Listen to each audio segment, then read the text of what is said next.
ভরে তারপরে রোদে দিতে পারেন। আমি এখানে এই ড্রামটার মধ্যে এখন 3-4 দিন রোদে দেবো, তারপর এটাকে বয়ামে ভরে নেব। এটাকে আমি ভালো করে মাখিয়ে নিচ্ছি। দেখুন আম তেল বানানো কিন্তু খুবই সহজ, খুব বেশি কঠিন না। যে তেলটা আমি এইভাবেই রেখেছি, আপনারা চাইলে বেশি তেলও দিতে পারেন। যখন দ্বিতীয়বার তেল দেবেন, তেলটাকে তখন গরম করে নেবেন। মশলাও দিতে চাইলে একই রকমভাবে মশলাগুলো করে তখন মেশাতে পারবেন। পাওয়া যায় না বাজারে এখন। তাই আমার বাড়ির 12 মাসি গাছে যে কয়েকটি আম হয়ে আছে, তার মধ্যে কিন্তু কিছু তুলে আচার করে দেখাচ্ছি আমি কেমন হয়, কীরকমভাবে করতে হয় আমকে, সেটাই আমি আপনাদের সঙ্গে শেয়ার করছি। আমি এখান থেকে কিছু আম পেড়ে নেব। ভেতরে রয়েছে বড় বড়গুলো, বাইরে ছোটো আছে। এখান থেকে কয়েকটা বড় তো আম হয়ে আছে গাছটাতে। এর মধ্যে ছোট বড় অনেক ধরনের আম রয়েছে, কোথাও মুকুল হয়েছে। এবার কিছু কিছু আম লালও হয়ে গেছে, সেগুলোকে ফেলে দিতে হবে, ওটা নষ্ট হয়ে গেছে। চলুন এখান থেকে আমি কিছু আম পেড়ে নিচ্ছি। আমটা পেড়ে নিয়ে চলে এসেছি, ধুয়ে মুছে পরিষ্কার করে নিয়েছি। এবার এর মধ্যে কোনো জল যাতে না থাকে, জল থাকলে আচারটা বেশি দিন যাবে না, নষ্ট হয়ে যাবে। এই কারণে আমটাকে একদম শুকনো করে নিতে হবে। এটা শুকনো কাপড় দিয়ে এভাবে ভালো করে মুছে নিতে হবে। সব আমগুলোকে আমি এভাবে মুছে নেব।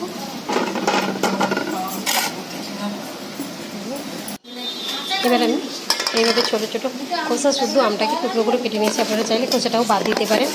আমি খোসা শুদ্ধ রেখেছি। আম তেলের খোসা রাখলে আম তেলের টেস্টটাও খুব ভালো হয়। দিয়ে দিচ্ছি আমি লবণ,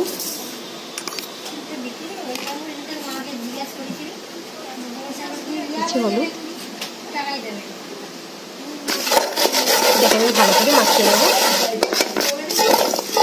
লবণ আর হলুদটা দিয়ে ভালো করে মাখিয়ে এটাকে আমি 1 ঘন্টা মতো ঢেকে রেখে দেবো। এর থেকে আমের কিছুটা জল বেরিয়ে যাবে। আমটা আমার লবণ আর হলুদ ভালো করে মাখানো হয়ে গেছে। এটাকে আমি 1 ঘন্টার জন্য ঢেকে রেখে দেবো। 1 ঘন্টা পরে ফিরে এলাম। দেখুন আমের থেকে কতটা জল বেরিয়ে গেছে। এই জলটাকে ফেলে দিতে হবে। এবার এই আমগুলোকে আমি একটা পাত্রে চালাই করে বা শুকনো কাপড়ে মেলে দেব। আমের গায়ে থেকে জলটা অনেকটাই শুকিয়ে যাবে। আমি একে 4 থেকে 5 ঘন্টা রোদে দেবো।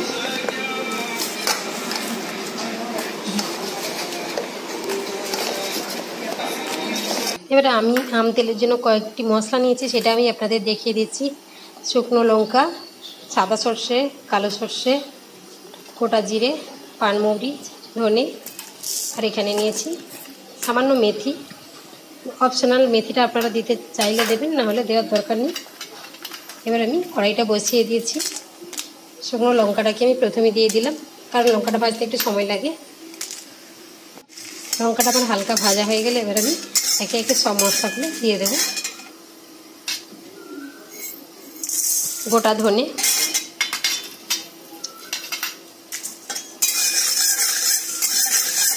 ধনেটা দেওয়ার পর আমি একটু নেড়ে নিয়েছি। এবার দিয়ে দিলাম জিরে,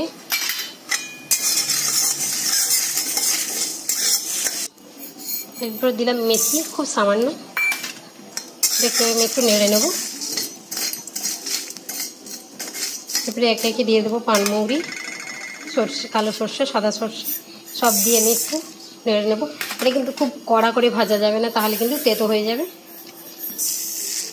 মিডিয়াম ভাজতে হবে। ভেজে এটাকে আমি ঠান্ডা করে গুঁড়ো করে নিচ্ছি। এই আচারের তেল দিয়ে মুড়ি মেখে খেতে যা লাগে, দুর্দান্ত লাগে।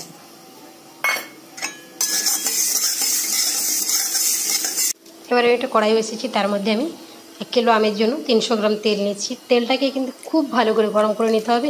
তেলের মধ্য থেকে যেন ধোঁয়া বেরোয়, এরকমভাবে গরম করে এটাকে ঠান্ডা করে নিতে হবে। তারপর এটাকে আমের মধ্যে মেশাতে হবে। এটা ঠান্ডাটা মেশালে কিন্তু চলবে না, বা এই গরম অবস্থায় মেশালেও হবে না।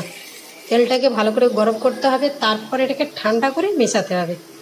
তো চলুন, তেলটা আমার গরম হয়ে গেছে। এবার রোদ থেকে আমটাকে আমি তুলে এনেছি। দেখুন আমি 5 ঘন্টা রোদে দিয়েছিলাম, আমটা অনেকটাই মজে গেছে। এবার আমি এর মধ্যে লবণটা প্রথমে দেওয়া ছিল, আর একটু পরিমাণ লবণ দিলাম। এর মধ্যে ভাজা মশলাটা আমি দিয়ে দিলাম। আপনারা যদি চান চিনি দিতে, তাহলে কিন্তু এখানে অল্প 2 চামচ চিনি দিতে পারেন। আমার মনে হয় এখানে চিনি দেওয়ার কোনো প্রয়োজন নেই। এবার আমি ঠান্ডা করে রাখা তেলটাকে এই মশলার উপর দিয়ে দেবো। দিয়ে এটাকে ভালো করে মাখিয়ে আমি রোদে দিয়ে দেবো। আপনারা চাইলে এটাকে এক্ষুনি বয়ামে ভরে নিতে পারেন। বয়ামে ভরে তারপরে রোদে দিতে পারেন। আমি এখানে এই ড্রামটার মধ্যে এখন 3-4 দিন রোদে দেবো, তারপর এটাকে বয়ামে ভরে নেব। এটাকে আমি ভালো করে মাখিয়ে নিচ্ছি। এখন আম তেল বানানো কিন্তু খুবই সহজ, খুব বেশি কঠিন না। যে দেখবে সেই কিন্তু বানাতে পারবে, শুধু টিপসগুলো একটু ফলো করলে খুব সহজেই বানানো যায়, আর এটা খুবই টেস্টি। দেখুন আমটা আমি একদিন রোদে দিয়েছি, এর মধ্যে কতটা পরিবর্তন হয়ে গেছে। তেলটা আমি এভাবেই রেখেছি, আপনারা চাইলে বেশি তেলও দিতে পারেন। যখন দ্বিতীয়বার তেল দেবেন, তেলটাকে তখন গরম করে নেবেন। মশলাও দিতে চাইলে একই রকমভাবে মশলাগুলো করে তখন মেশাতে পারবেন। আর মনে রাখতে হবে, আমটা তেলের মধ্যে যত ডুবে থাকবে তত কিন্তু তেলটার টেস্ট ভালো হবে। এটা আমার পরে পরে আমটা যখন কমে যাবে, তেলটা অনেকটাই বেড়ে যাবে। আমার এখানে 1 কিলো আম আছে, তেল দিয়েছি আমি 300 গ্রাম মতো।